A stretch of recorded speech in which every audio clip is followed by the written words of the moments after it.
Ang selebrasyon na ito ay kapistahan ng Basilica del Santo Niño de Cebu na sikat sa tawag ng Sinulog Festival sa Cebu or the Queen City of the South. Paano nga ba nakarating ang imahe ng Santo Niño sa Cebu?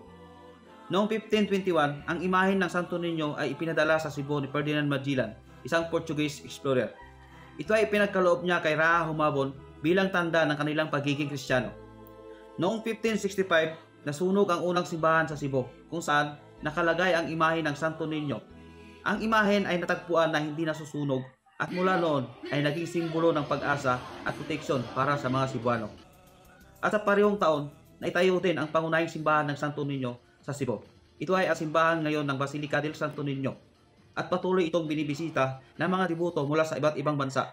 Ang kapistahan ng Señor Santo Niño de Cebu ay isang malaking selebrasyon na ginaganap tuwing ikatlong linggo ng Enero sa lungsod ng Cebu.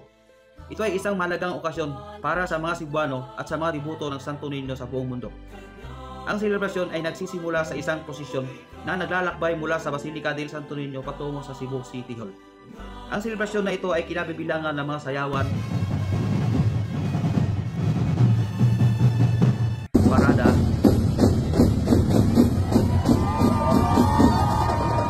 at iba pang mga kaganapan. Mabuhay ka Cebu! Viva Pete Sr.